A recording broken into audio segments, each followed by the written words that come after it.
Brands are created. Sure. Brands are nurtured and developed. Okay. Brands are protected. Sure. They are precious. Sure. They are protected. And then over time, brands are enhanced. We like telling ourselves that we are logical when it comes to choosing brands. I doubt that. Sure. Yes, there's an element of logic, but what often drives our action is the emotion. The way I perceive AI is that AI is a great partner for marketers. Wow. By the way, I've been told that there's ChatGPT and there's ChatGPT.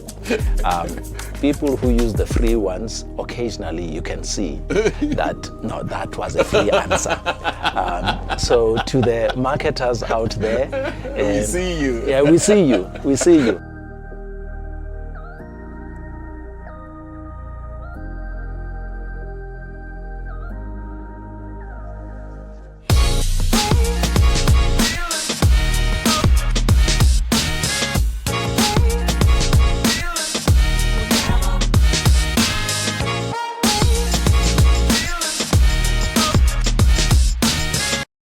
I am Dr. Maanda Tshifularo, and on today's episode of the SuperLead podcast series, we are joined by Thulani Sibeko, a seasoned brand builder, a business leader, and an integral coach. Thulani is the group executive for social insurance at the Rand Mutual Assurance, with over 30 years of leadership experience over top organizations such as Standard Bank, Nedbank, Vodacom, as well as Procter Gamble.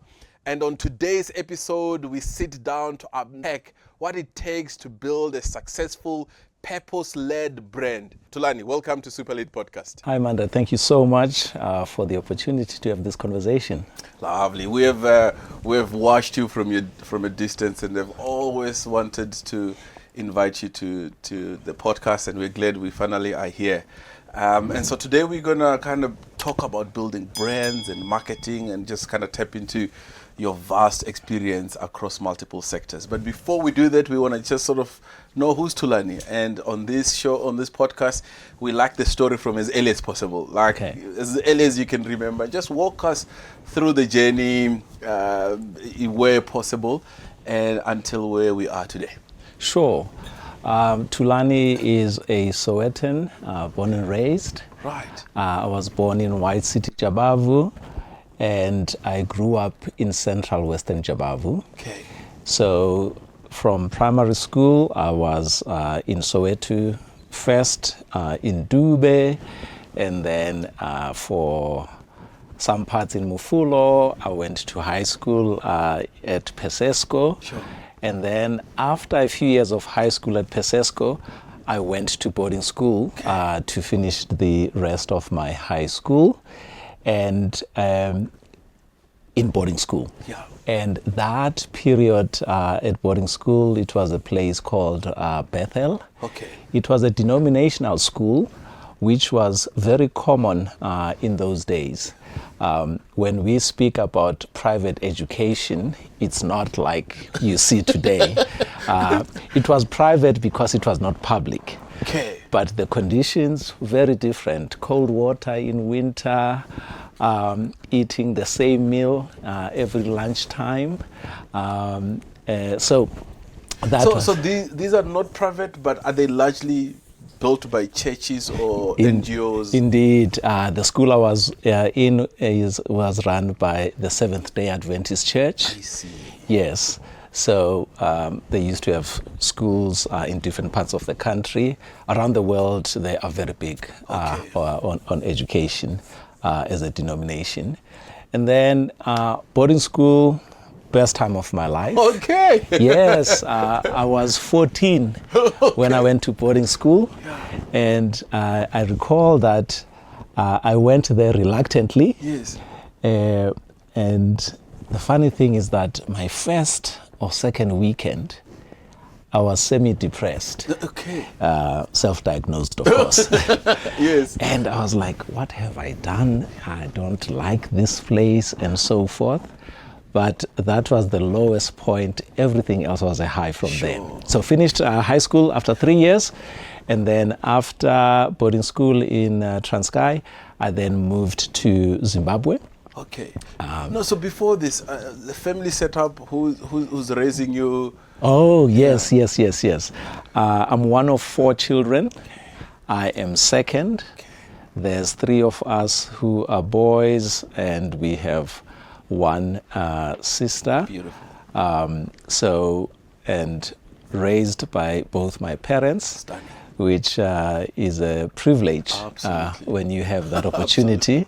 So I have wonderful memories of growing up in that family setup, because even us as children, we're very different. Sure.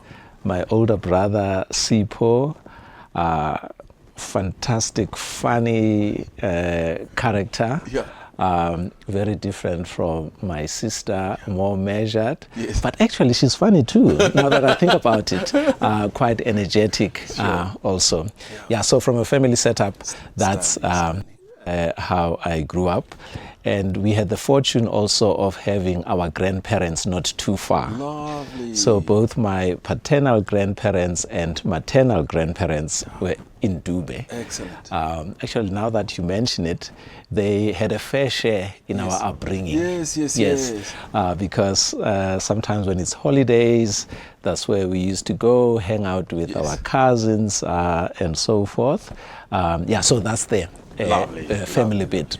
Lovely. And as I mentioned, after high school, I went to Zimbabwe to study an accounting degree. Wow. And I did 2 years of that. An amazing experience, rich in so many ways. Sure. I think the biggest thing about studying in Zimbabwe was a cultural eye-opener. Okay. Because at the time, when you came from Soweto, I don't know where... from the village. Yeah, from Limpopo, okay. People who came from Soweto then, we thought we were it. We thought we knew everything and so forth. But going to Zim, it was just an eye-opener to understand people from other African countries, their cultures. I mean, I had friends from Zimbabwe, obviously, Malawi, Zambia, DRC, and so forth. But I must say that started in boarding school because... Okay, that was already another melting pot. Yes, in boarding school it was the first time that I had friends from Guamashu, Umlazi, Nduzuma, and from the East and Western Cape. I even had a girlfriend, actually, from the Cape. From the Cape? Yes. Wow. So it was a rich experience, I must say. And then fast forward, after Zim, I transferred to the US for the remaining 2 years of my degree. Sure. And came back and started my career not in accounting but in marketing. Sure. And I've spent the last 30 plus years in marketing and communication. Sure. And then from my own family front, I'm married to Peggy. Lovely. We have 3 elderly sons. Lovely. The oldest is Khotatso. Okay. The middle one is Tinashe. Sure. And the youngest is Mpumelelo. Lovely. Yes. And the youngest means, my version of youngest is 2 years old. Oh, really? Yeah. Okay. It will come. Yeah. One day the 2-year will be 23 years old. Yes, it comes. What is amazing is how fast it happens. Sure. I still remember, when I was first going to be a parent, it was like, oh shucks, this is a huge responsibility. What are you going to do? And so forth. But once you are in it, a way makes its way, and you learn. And so it's been a fantastic journey, raising those wonderful, mostly normal human beings. And so that's, and then career front, On the career front, I've been fortunate to work with mostly marketing-oriented organizations. I started my career at Gillette in 1993. We used to have an office in Bedfordview. So that's where I started my marketing career.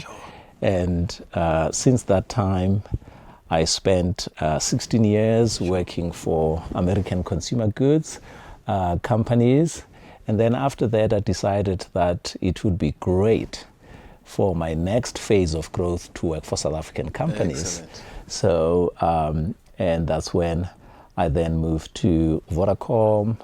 After Vodacom, Hollard. After Hollard, a decent tenure at Nedbank, and so it was also with Standard Bank, and currently I'm with Rand Mutual Assurance. I still remember one of the key attractions of choosing to work for a South African organization after working for American organizations was the privilege and the responsibility to make final decisions about the business. It makes a huge difference. It does. Yes, because for the longest time when we worked for American brands, we would have a decision. We thought we had a decision, and somebody either in London or in Boston or Cincinnati will come to help, of course, and give us the decision. So by that work, must have been tough, though. Yes, I mean it was a mixed bag. I wouldn't trade those experiences for anything, because one learned, developed, and the big plus in those international organizations is that you get to be exposed to different countries at the same time. But indeed, sometimes you wished that certain people will listen better and appreciate. And the nuances and the context of where we are. Exactly, so joining South African organizations was a completely different experience. And it led to growth in itself, because certain decisions you couldn't defer to anyone. Yes. You know? You're the CMO. Exactly. So you take the positive and the negatives as a result. So that's the career trajectory that one has had. And then there's the last piece as well. Did you take a sabbatical? You were studying with one of my colleagues. You did coaching? Yes. So when I finished my tenure at Standard Bank in early 2023, I took a sabbatical. And during the sabbatical, you have a lot of time to reflect. Because you get up in the morning, you don't have to worry about traffic. You do things that you want to do, not because you have to do. So one of the things I had always appreciated from being a direct beneficiary myself was coaching. Good. So coaching was tremendous for me. I had an exceptional coach by the name of Heidi Carter. Excellent. And from that experience, I always wanted to share that gift, which I was a recipient of. So when the time allowed during my sabbatical, I did a coaching for development course, which I'm pleased to hear a moment ago that you did the same course. Yes. And it feels like I did a lighter version. What you and Tandeka have done sounds a lot heavier than what I did. Really, I know it was a rich experience, but more than learning about how to coach others, for me, one of the biggest gains was learning about Thulani. There was a lot of contributions to self-awareness, because let's face it, for the most part, we are always on the go. We don't pause to reflect as much as we should. And sometimes we can be on autopilot. Yes. We have certain views about ourselves. Usually they are favorable. And we have views of the world. We have biases that we're not even aware of. Sure. So during the coaching training, there were opportunities where we could also reverse roles and be the coaches. I remember that. Yes. So when you do that, we're asked not to make up problems, but to share real things. And those exercises were quite rich because you went to places that you never thought of. So more than the ability to coach others, more than the tools to do coaching, it was particularly beneficial just to grow, as an individual. So, but what happens when you used to wake up, your calendar was full, you were pulled in excos and stiekos and adverts and previews and all of that stuff. Yeah. And then all that music stops. What just happens mentally and in your body? Like how?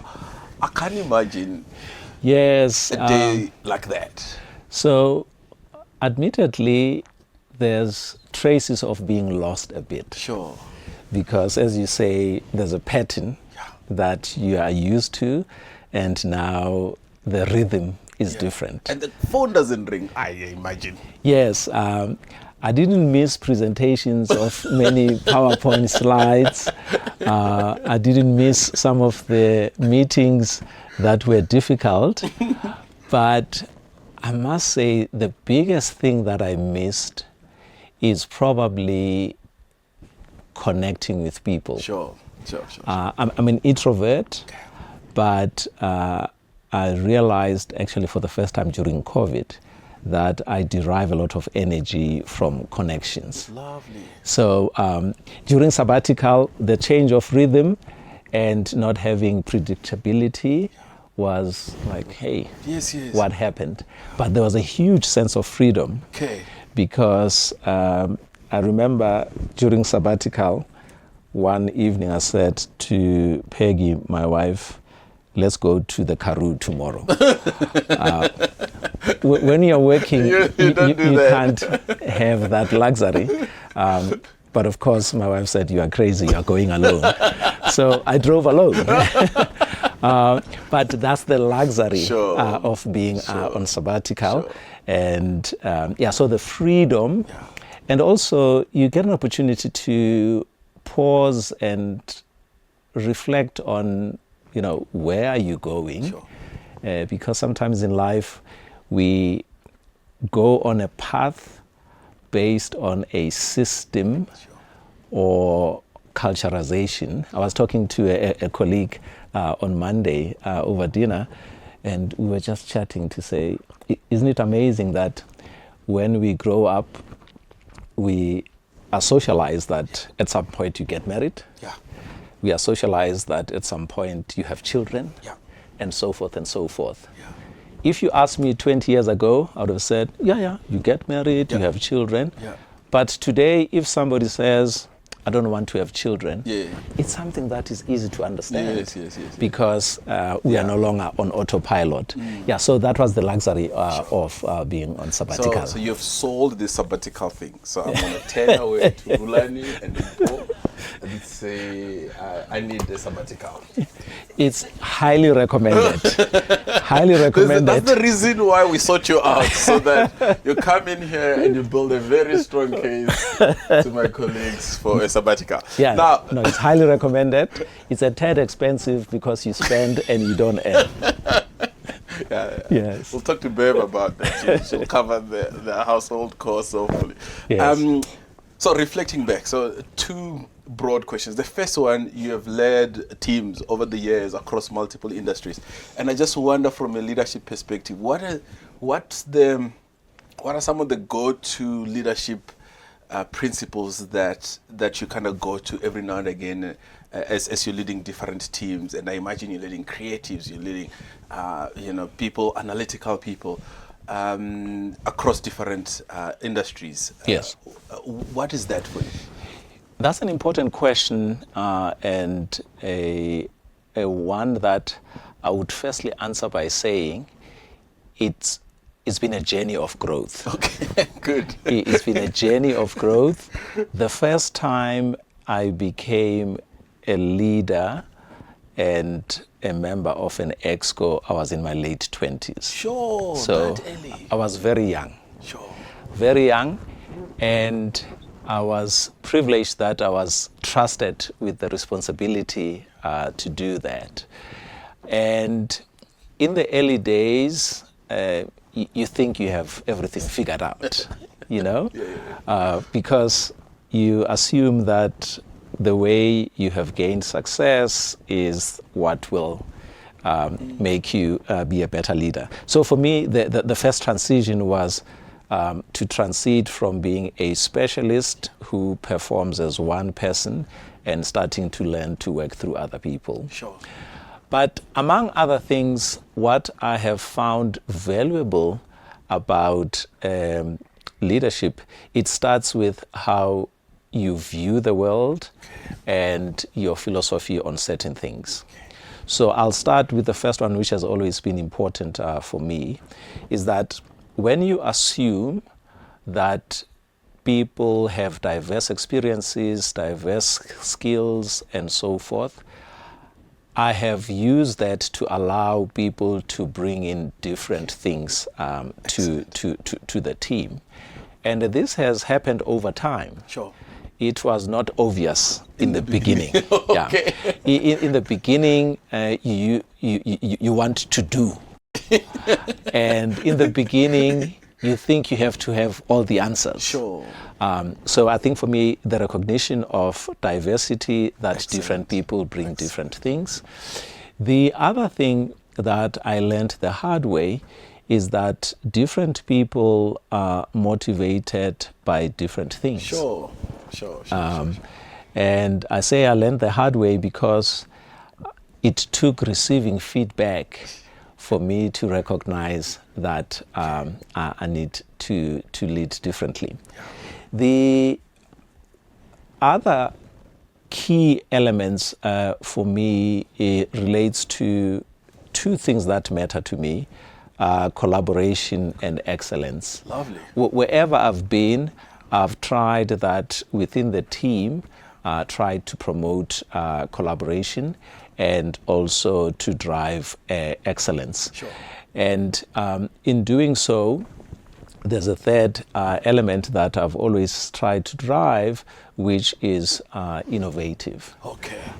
If you ask me, Thulani, are you the most innovative person? Yes. I would say better than many, Yeah. but cannot be counted as the most innovative. But I always remember that in the people we have in the team, there are some who are stronger at it. And for me, what's important is to create an environment of championing ideas, because let's face it, when a new idea comes, the easiest thing is to find 10 reasons why it won't work. Yes. Everybody can do that. Yes. But over time, one has learned to say, maybe it's different. And the more uncomfortable it is, it often leads to some of the best ideas that can be. So those are some of the things. And then ultimately, without listing all the things that matter in terms of leading people, execution and results is something that I champion. And because at the end of the day, we can do all these wonderful things, unless the results come, we would not have succeeded. And at a personal level, also, I have to guard, because I'm more biased towards thinking and analyzing. So I've learned over time to get to a point and say, Thulani, we're done thinking, and also separating. There are certain instances where thinking is really required. But there are certain things that you get half the information, you go. Sure. I want to double click on a few just so that it gets more practical as well. So you say different people are motivated differently. Maybe some examples of some range of that. And then the second one on excellence. Sometimes that word gets used to mean different things. Some Yes. it's perfection, and it's this thing must be cooked to the T, and then okay, the innovation I think we're comfortable with. Maybe we just double click on those two. Yeah, so in the case of how people are motivated by different things, what I observed, having led teams of male and females, having led teams that are young and more mature, the first thing is that I cannot say women are like this. Sure. Or men are like this. Excellent. It's a very dangerous space, and a lazy one at that, Sure. to assume that collectively people are so. What I Gen found... Zs are like this. Yes. I love those people. They are my favorite friends.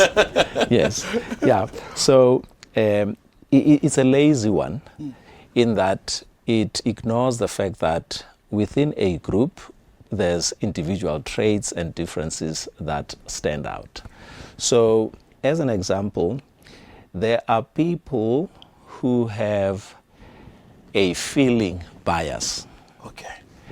And when they engage with you, if you listen to the language, you can pick up that they say, this is how I feel. There are people who have a logic and thinking bias. When you listen to the language, this is how I think. Sure. So when you engage with these people, sometimes you have to even be deliberate in your vocabulary so that you connect from the base that is their primary base. I see. That's one example. Excellent. But there's also a thing, now speaking particularly about motivation, I remember, we had finished a fantastic program, and I thought I was acknowledging the team, Yes. and I said, congratulations, maybe it was the brand team. Yes. And one of the ladies in my team after that said, Thulani, gubani i-team. Gubani i-team. Okay. Because to her, public recognition was very important. Also, you needed to mention the name. Yes. Oh, wow. Yes. And let's face it, who doesn't like to hear their name? Sure. In a positive light. Sure. Yes. Sure. Yeah, so being mindful that the small nuances that are important to others and less important to some, but the main thing really is not to be lazy and make generalizations and assumptions. Excellent. Love that. Yeah. Love that. And then the last point also, the way you manage people also has to reflect their level of competence. Okay. If you have somebody who has advanced skills, advanced maturity, and institutional knowledge, that person, you are clear on the outcomes and you get out of their way. Sure.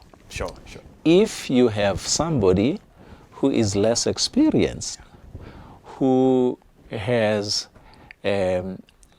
technical skills gaps, being close to the person is more important. Excellent. The mistake is when we manage them in the same way. Sure. Oh, lovely. Now let's transition ever so slightly. You've built, I was asking you off air that is there a brand you haven't built? But just to kind of acknowledge that you have worked across multiple brands, multiple industries, what does it take to build like a real meaningful brand? What could we learn from the many years of experience you've had in building brands, in driving marketing, and bring ROI in that space? And there's often this question that comes, brand building budget versus like conversion and the sales budget. Just, you can start at any point. Sure. First of all, I love brands. Okay. Yes, I love brands. I grew up in brands since graduation, and I've worked, fortunately, for organizations that are marketing oriented. Good. So some of my... So what does that mean? Maybe just that one thought. What does a marketing oriented company look like? That's an important question because I take it for granted. It makes so much sense in my head. Yes. So in my mind, when I'm referring to a marketing-oriented organization, first and foremost, I'm saying that this is an organization whose value creation allows marketing to play a very pivotal role. I see. A marketing-oriented organization, you will also find that the leaders of that organization will come through the marketing function. Okay. A marketing-oriented organization values brand development. It sees every rand that is spent in building brand equity as an investment, as opposed to a cost that when you have a problem. Yes, that's the first place to go. Are you with me? Many companies are going through the business planning process now. Yes. Like if the numbers don't number, the marketing is one of the first few places to go. Exactly. Okay, so the marketing-oriented business, it's not the one that goes first to the marketing cost line. Not in the way I'm using it. Yes. It's more to say, what role does the marketing function play? And in terms of how the organization competes and wins, how critical and how pivotal is marketing in that organization. And typically, the fast-moving consumer goods tend to be marketing-oriented and brand-oriented. But the landscape has changed so much that in many categories, you find organizations that are marketing-oriented. Sure. When I started, Procter Gamble and Unilever were the places for schooling in marketing. I see. All right. Now, I interrupted you, so you had the opportunity to work in these marketing-oriented companies, and you love brands, and you were going to talk to me about how these are built.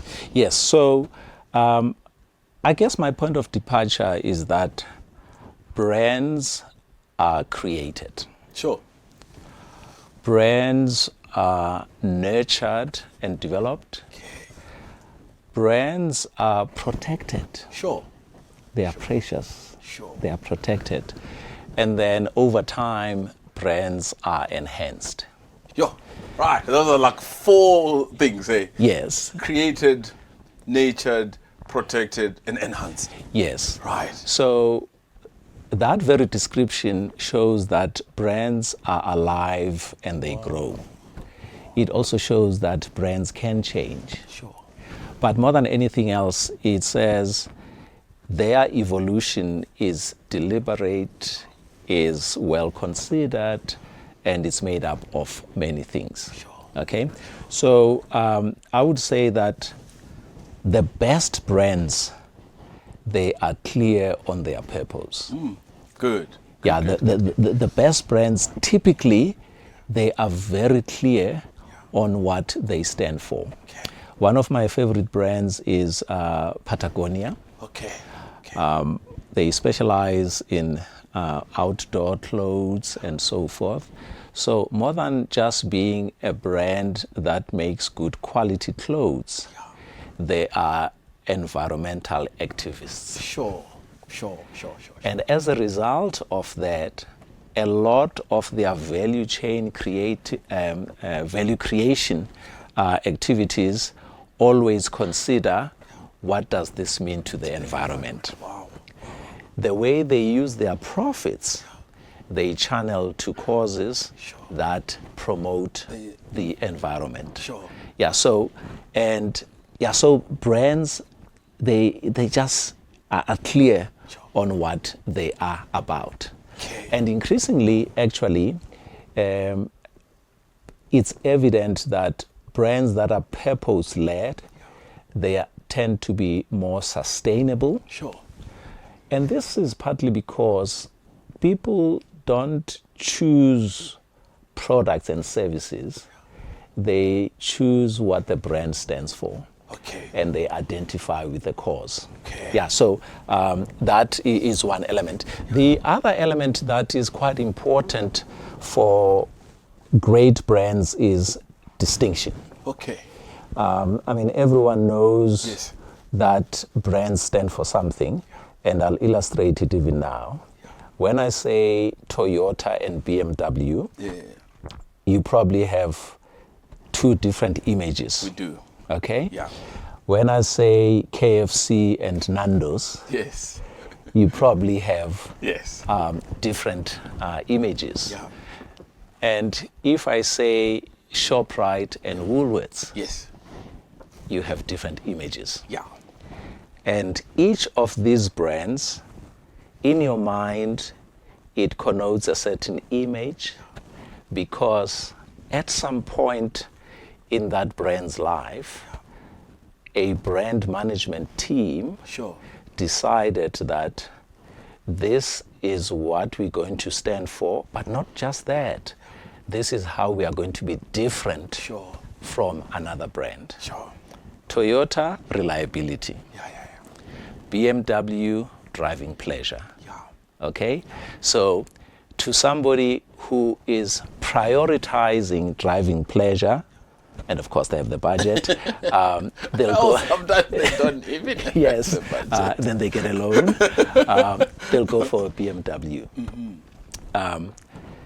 If you think ShopRite and Woolworths, to me, ShopRite is value, Woolworths is quality.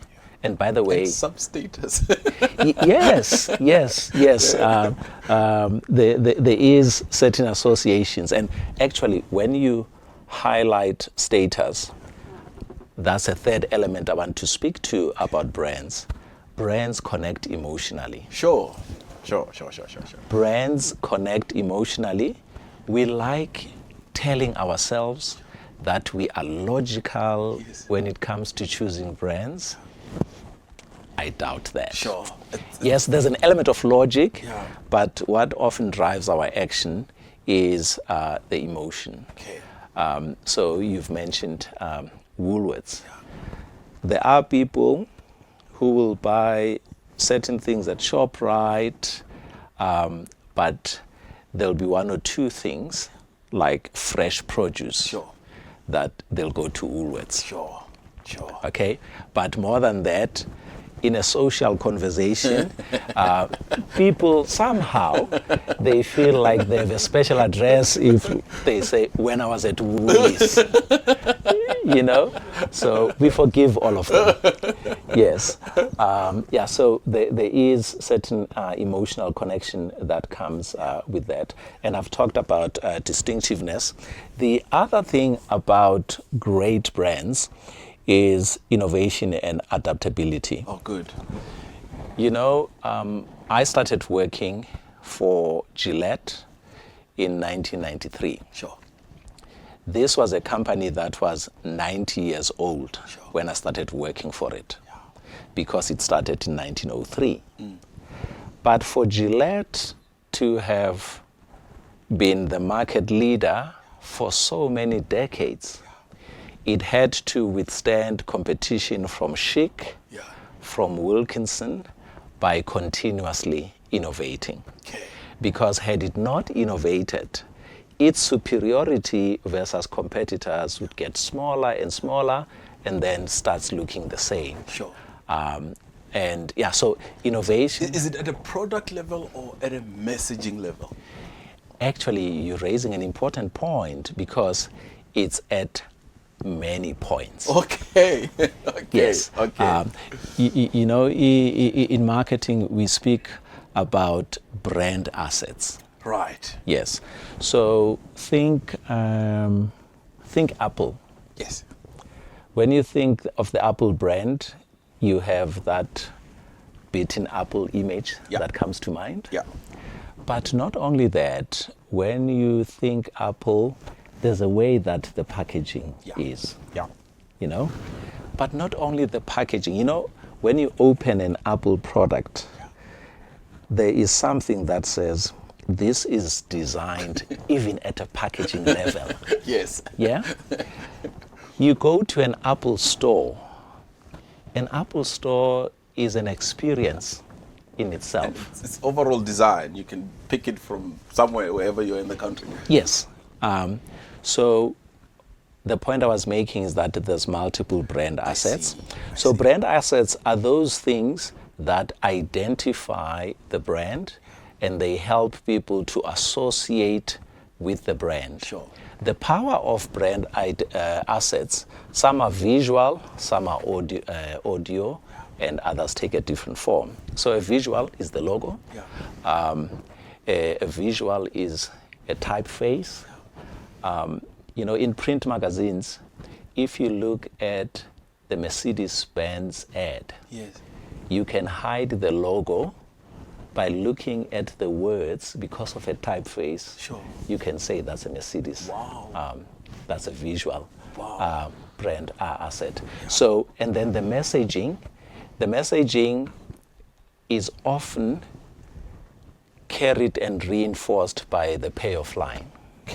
Okay? Yeah. When we say outsurance, Yes. you think you always Let's get something out. Yeah.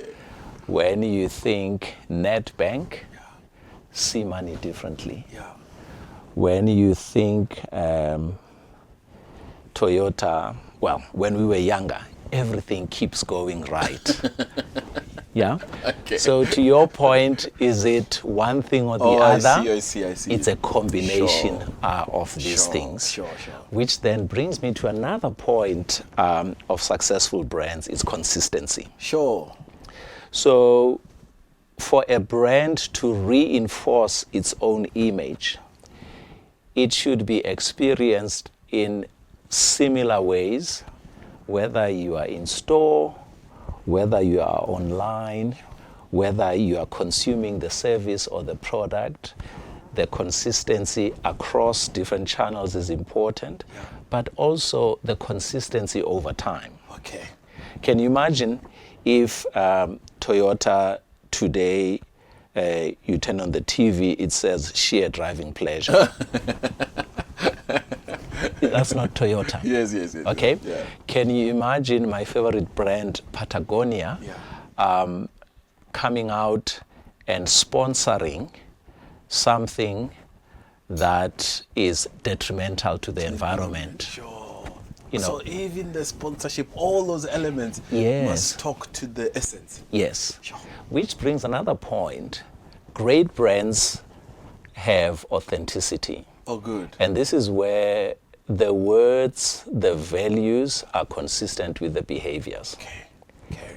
And when that goes wrong, brands get punished. Sure.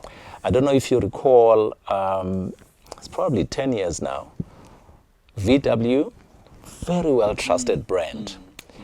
They were found to have created technology that could cheat detectors of harmful things to the environment. Yeah. And the trust that was broken Sure. by that, it cost the organization billions. Sure. It cost certain people their careers. And actually, for a brief period, they even stopped making diesel cars. Sure. Because the memories were so fresh and people could just not trust. That's the brand anymore. Yes. Yeah, so that's where the authenticity comes in, where there's a congruence between what the message is of the brand and the actions. and the actions.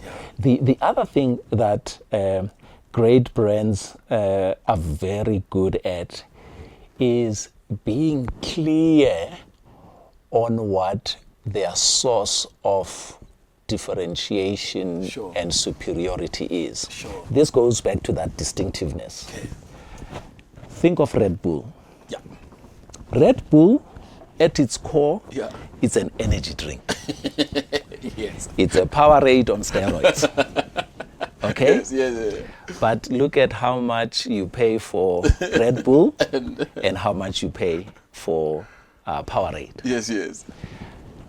Red Bull, I would say the source of their distinction is the personality of the brand. Okay. And when they say Red Bull gives you wings, Yes. in the things that the brand does, you see people doing extreme things. Yes. Yes. as if they have literally gained wings. Yes, you know? yes. So it's personality. Look at what the things they sponsor. Sure. Formula One. Yeah. Yeah. A very technical sport. Yeah. Excellence to the smallest margin. Yeah. Not a big fan of them in Formula One, but I respect You and them. I. You know, Yeah. I respect them. Yes. Verstappen, the team, they do such an amazing job, which I think is an extreme sport. Absolutely. I remember, I think it was last year, there was an eclipse, and Red Bull had, a plane or two doing, acrobatics, and they have this image of the Red Bull plane and the moon. It went viral. They keep pushing the limits. So as a personality, Sure. it stands for something that Powerade does not. Sure. That's one. Beautiful. So element.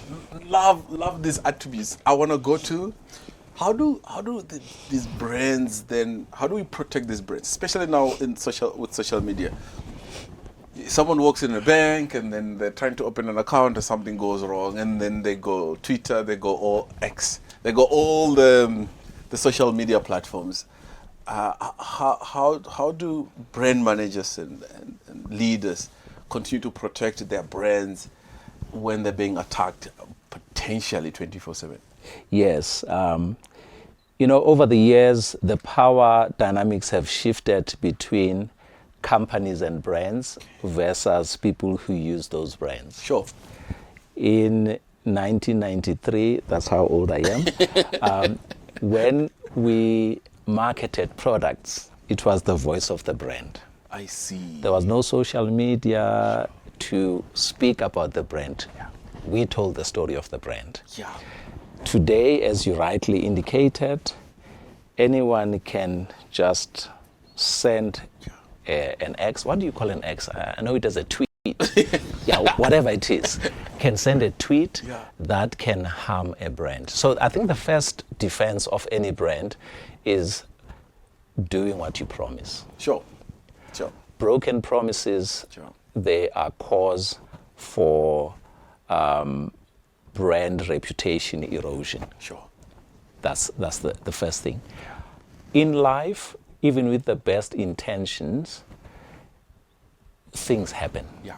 So people are very reasonable, actually. Okay. People understand that things will get broken, but they watch how you respond when it's broken. Yeah. So when it's broken, people expect that you respond speedily. Sheesh. They expect that you are transparent. When something is broken, they want clarity that says, we know what's wrong, we have identified the problem, this is what we are doing about it. Sure.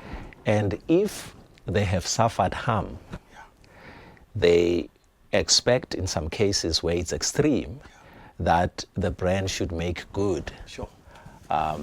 If you look at the airline industry, if I don't know if they still do it, and I know with international, I've missed a flight not because of my doing, because they change schedules and so forth, and then they come in the queue. Mr. Sibeko, unfortunately, we don't have enough capacity. Are you okay to catch the next flight in 6 hours? And then they say, we will give you $400. If you're not in a hurry, of course, ma'am, I'll take the 400 for the inconvenience. The point being that when it is the brand that has disappointed and there's consequences, because I could be traveling for a time-sensitive meeting with commercial implications. They don't make up for, the whole thing, but the very act of thoughtfulness to say, we know we haven't done according to our standards, and then we do those things. But the other thing that, Maanda, you've highlighted is that, because we know that things will break sometimes, it's very important as an organization that we have a position and an approach that says, should something happen, what do we trigger? Sure. What are the steps that we follow? Okay. Fortunately, a lot of large organizations are very good at this. Okay. If an organization has a marketing and reputation management department, there will be even a standard operating procedure, so to speak, to say, should something like this happen, what's the first step? And in the steps, it covers who needs to be consulted, who needs to approve, and how do we process. And this is where people watch whether you behave like who you claim you are. Sure. And there they can be very critical. Sure. You step away from that, it becomes a problem. Sure. Starbucks many years ago had a situation where one of their managers in the US identified somebody, and by stereotyping, they were suspicious and they called the police on that person.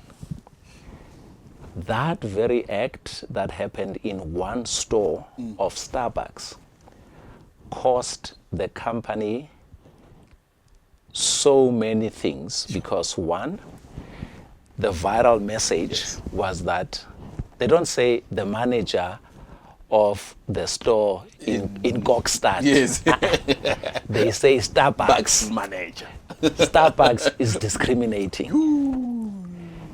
To remedy the situation, they had to be seen to be doing right.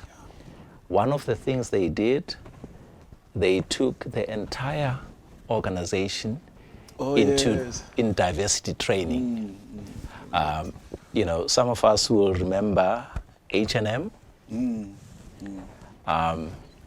So you gotta. So now, this protection I see now, AI, marketing in the age of AI, and so I attended some AI course, and it was amazing that you can go, okay, I want to create a brand around this positioning. And then it kind of puts out the whole marketing brand positioning thing. Okay, help me create an advert with like hooks and things like that. Adverts made. Help me create a logo and brands and posters and things. Help me create things that I can post weekly. Show me my LinkedIn messages. All that. Do we still need these marketing departments? I have to talk for my people. I have to talk for my people. Definitely, yes. Okay. We still need marketers. And I guess for me, the way I perceive AI is that AI is a great partner for marketers. Okay, good. I don't see it yet as a replacement for marketers. Okay.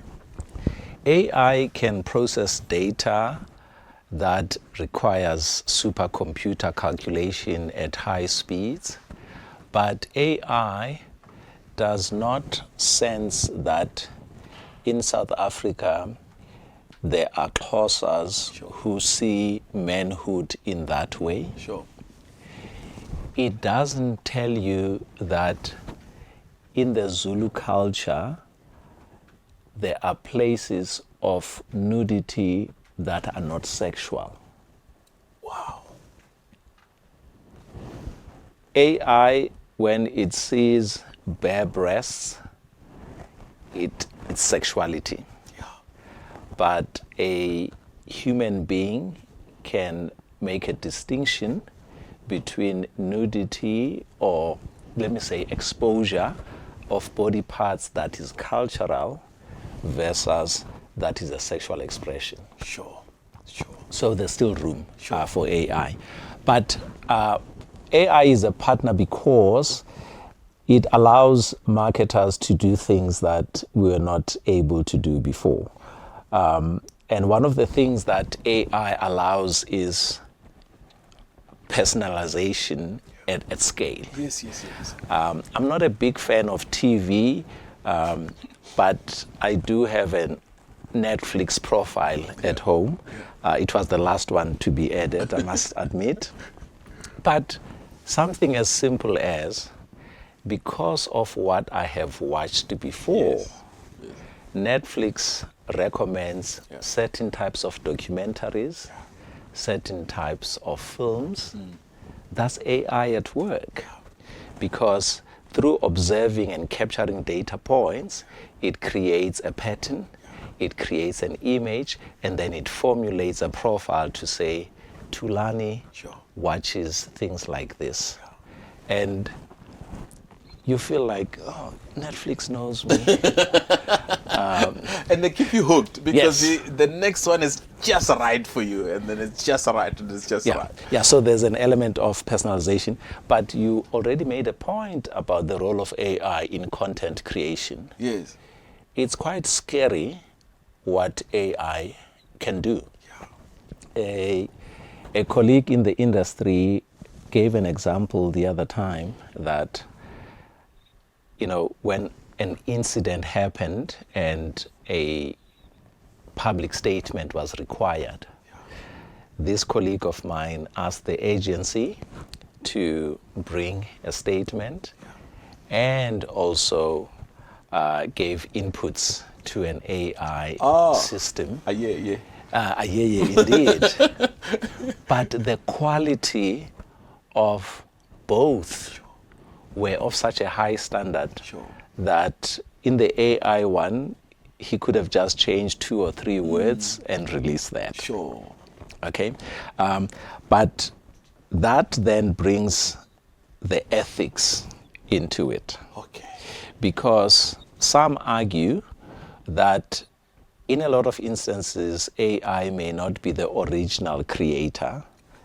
It uses the creations of others to build other creations. Sure. A few years back, you'd recall that the writers in the Hollywood industry were striking because they were disputing that who owns what has happened, out of which AI is writing new stuff using whose IP. Okay? But also, AI has ethical questions because not everything that we can do is necessarily the right thing to do. Yes. You know? So basically, for me, you know, or the other beauty about AI for marketers is that for brand monitoring and reputation, Yes. you know, you can almost on a live, if you have the right software, you can see what's happening to your brand when it spikes. If you've issued a certain communication, you can do A/B testing where you have one type and a different type of the same communication, be able to process. So I think it's an amazing partner for marketers. A good friend of mine, Musa, and a former colleague, has AI-based solution that helps marketers from even writing a brief, which goes to the agency. So it has enabled things that either we couldn't do or we could do, but we can do them faster. It has enabled things that we can tap into so many sources. Because think about it, when I was, hey, I'm old. You know, when I started working, internet was only starting. But whom? I feel sorry for myself. You know, that's how old I am. You look like 40 years younger. You're very kind, thank you. So there was a time when it came to market research, the amount of time spent on mining data was immense. With AI tools, because of high processing power of computers and the hardware that is available and the tentacles that touch data everywhere in the world, you put a question on ChatGPT 5.0. By the way, I've been told that there's ChatGPT and there's ChatGPT. People who use the free ones, occasionally you can see that, no, that was a free answer. So to the marketers out there, we see you. Yeah, we see you. We see you. You can delete some of the hyphenated messages, but they will catch you. Yeah. And the triads of every sentence. Exactly. No, but a serious note is that AI cannot substitute your thinking. Okay. Yes. Okay. Whatever you use it for, it improves productivity, it allows access to broader things, but at the end of the day, you have to apply judgment and make choices of what is relevant. Excellent. Now, as we draw to a close, wow, time. I want to test two things. Just high-level messaging to these two sets of groups. One, to meet small and medium-sized companies. So most of what we talk about in building the personalities and all of that stuff, one might step back and go, hey, we're small.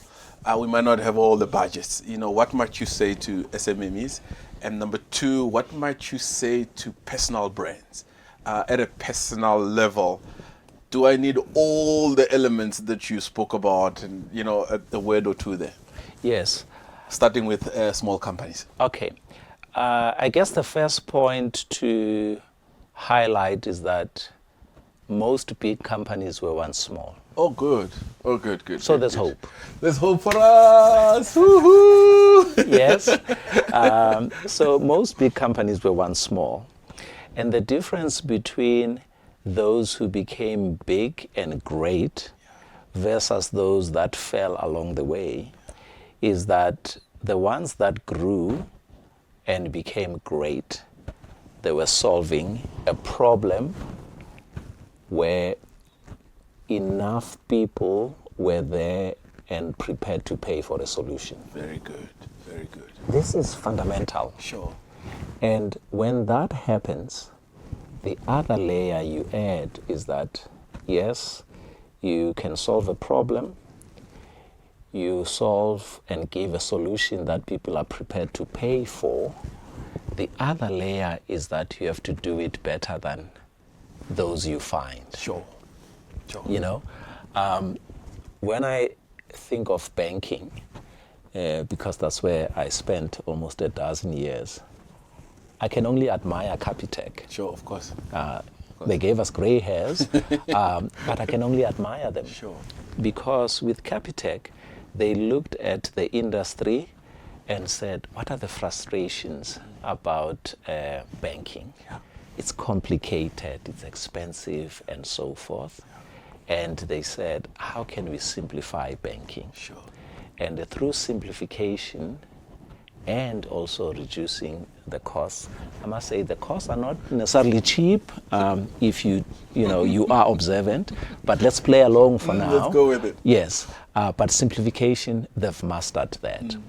Solving a problem is a reason why Capitec right now has the highest number of customer base in South Africa. In South Africa. Yeah. So solving a real problem. Yeah. Two. So just small anecdote on this. So my niece, you said, hey, I was going to give her some money, and so it was the first time opening a bank account. So she says to me, by the way, I've opened a bank account. I'm like, great. So she sends me an account number. Yeah. The assumption is I must just know that it's a Capitec account. It's like a bank account. It's just the Capitec account. Bless her heart. Yes. I just like, so what's the bank? What's the name of the bank? She said, I thought you will know it. It's just exactly. Because for her, banking is whatever she's using. Sure. And she might have thought that everybody must be using yes. What's wrong with Uncle? You need to know these things. Cool. You know? Right. Yeah. So solving a real problem is a good start. And also investing in building the brand is quite important. Sure. A lot of people take religion into the boardroom. It's not enough to pray. for these things. Okay. Yes, you have to work on them. You have to be deliberate. And another point I forgot to mention about great brands, they are great storytellers. Okay. Yeah. Okay. They are such great storytellers. And, there are certain ads you look at, it hooks you from when it starts all the way to the end. And as a bonus, it surprises you with how it ends. Sure. So brands have to resonate. I've talked about how emotionally connected we are to brands. So even from a small brand, think about it. For us who grew up in Soweto, there were people who were selling informally. Yes. They may have been the same 3 people who sold vegetables. Yeah. But there is that one who sold you with a smile, Sure. who spoke to you so graciously, the one who would say, no, today we are shorter, it's fine. Oh. You'll give me next week. Yes. So when you think about where you buy your vegetables, a tomato is a tomato, an onion is an onion. You say, no, Pratemba is the one that makes me feel. Lovely. Yeah. Lovely. Yeah. Excellent. So, okay, good. Love that for thing. A sentence or two about just personal branding. Yeah, personal branding, I find it fascinating because the remarkable thing about it is that whether you intentionally do it or not, the way you behave creates an image. Sure. Okay? And then it's up to people to decide whether they are going to put an effort into it. Social media has made things messy because people do strange things out there. But the way I think of personal branding is that being authentic and true to who you are is the beginning. Sure, good. It's exhausting to put on a mask. It's hard to sustain. Yeah, daily. Hey, it's very daily, hard. Daily, yeah. And also you have to remember, what impression did I create? Sure. And, Sure. So I think when it comes to personal branding, for me, knowing who you are and choosing what is it that you're going to stand for is quite important. Excellent. Because when you don't value what you stand for, you can oscillate and drift between too many things, and yet people who stand out, people who are remembered, people who are trusted, there's a hook. Sure. That you see, Maanda, when it comes to that one, Yeah. if you want something done, give it to him. Yes. Okay, Yeah. you are known for getting things done. Yeah. There are others who are known and say, that one, wisdom galore. Sure. Yeah, if you have an issue, speak to Disable, because she has a way of simplifying complicated things and so forth. So I think being authentic for me is quite important, and being deliberate about what you stand for. And then 3, which I find that often we make the mistake in, is that you have to recognize that no one is perfect. Sure, good. It's problematic when we try to pretend to be perfect. Sure. And actually, even as parents, we do. Yes, we do want them to be perfect. Yeah. We want our kids to be perfect. We pretend that we were perfect children and we put pressure on these little ones, and they look at these angels, but they know that we are not angels anyway. They can see through the cracks. I think when you recognize that no one is perfect and neither are you, it just gives freedom. Excellent. It just gives freedom. You make a mistake, you say, okay, Sorry. You make amends, and then you move on from there. Oh. I'm not very big on personal branding, but as soon as you said it, Yeah. those are some of the things Excellent. that come to mind, because I would imagine that yourself, to some, you are a brand. They can describe you with certain adjectives. Sure. Me, I'm a brand they can describe with certain adjectives. Yeah. The key thing is that where possible, where appropriate, you can shape what people think about you, what they associate with you, and what they would not associate with you. It's also important to stand out for something. Lovely. Oh, I can't believe time has run. Do you perhaps have a book or podcast or website recommendation? Yeah, so in terms of books, one of my favorite books is A Time to Think. Oh, good. By Miss Klein. Is it Nancy? Yes. Yeah. Nancy Klein. Yeah. It has so many gems in it. And then for people that also are just interested on a range of things, especially as you go through college, not through college, but as you go through a corporate experience, there's a book, What They Don't Teach You at Harvard Business School. Right. It has gems about practical things that come from the school of life and the school of experience that are valuable, but you won't necessarily find in textbooks. Oh, Thulani, this has been awesome. Ladies and gentlemen, Thulani.